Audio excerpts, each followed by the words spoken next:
Hey everybody, how is it going? I'm out and about on the mountain bike again, somewhere near a place called North Nibley, Waterley Bottoms. Basically, I've got no idea, just reading it off a sign.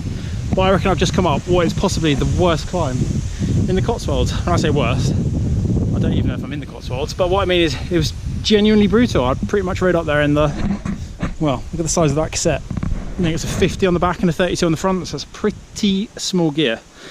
Anyway, I'm going to carry on training, but I thought when I get back, I'll talk you through some of my absolute all-time favourite sessions, training sessions. So not the rides, that's a whole other category on its own, but the sorts of sessions that I feel you personally get the most out of, and the sessions that I enjoy doing the most over the years.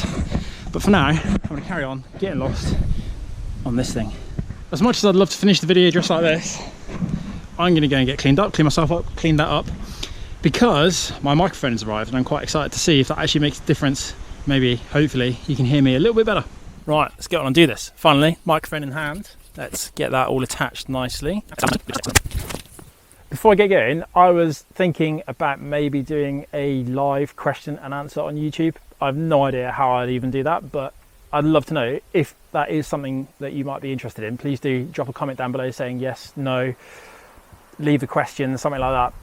Even if I don't get around to doing it as an actual live, because we've got a terrible internet connection on the whole, I would still use your questions. So maybe that's something that you're interested in doing. I'm gonna get going on my sessions in a second, but before I do, over the next few weeks, I've got a few, I wouldn't call them challenges, but little mini adventures, new things that I've been up to that I really want to show you on a video. And then also a few different products that I've been using recently that I've not had access to before.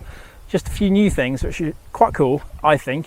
And it's taken me a little bit of time to get used to them, which it would do when you're using a new product, and so it should. You need to become completely au fait with these things before you can start telling people about them. So first off, my absolute all-time favorite training session is easily a group ride.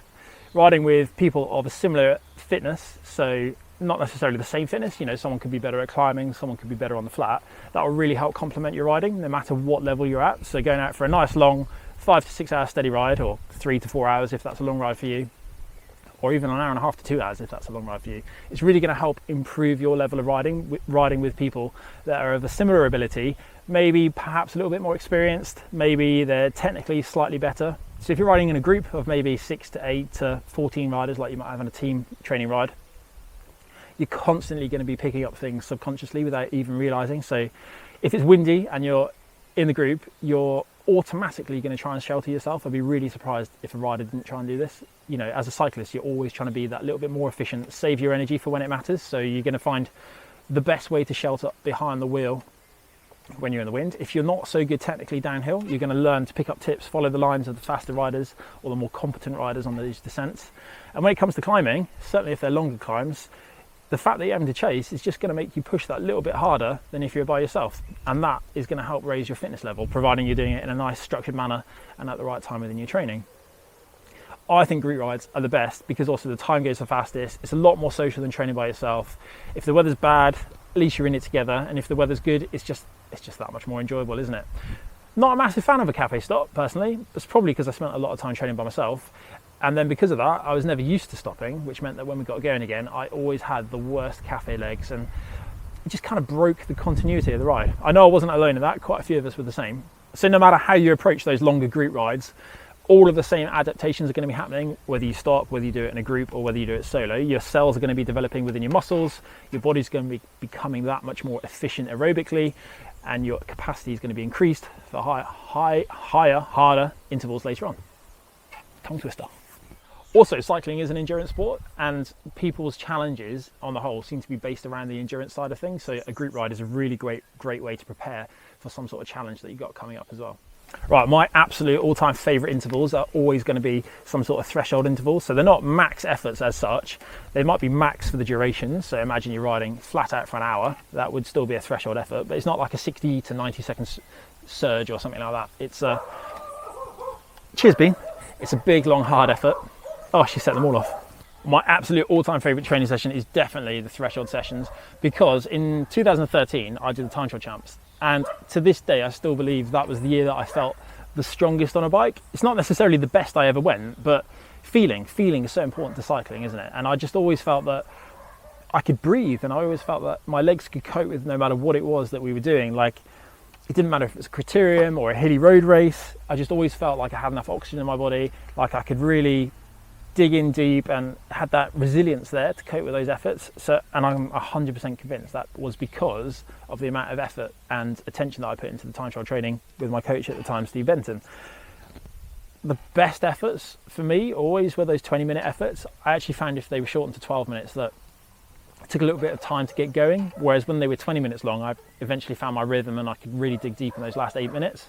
But just one of those things, I just really enjoyed it. You get back, your legs would be really sore and you'd have really achy legs that evening, but you'd know that you'd be recovered by the next day or a few days later and you'd be ready to go again. And just, I don't think there is any downside personally to training for your threshold. It's like, if you want to propel yourself along on a bike fast for an hour, it's basically that you need to train. So efforts of 12 to 20 minutes to an hour long, riding along at just whatever you can maintain for that duration, basically. Doing that 2 times a week, is really going to do so much for your ability to ride a bike quickly. Here in the UK, we do there are a lot of time trials, so 10-mile time trials, 25-mile time trials, and training for those, or doing those as training, is one of the best ways that you can improve your ability to go quickly on a bike. And they're weirdly social for an event which is a max effort, an unbelievable amount of pain. It's good fun. Next up isn't necessarily my favourite training session, but it's one that I feel, for me personally, I was always able to really push myself and get the most out of it.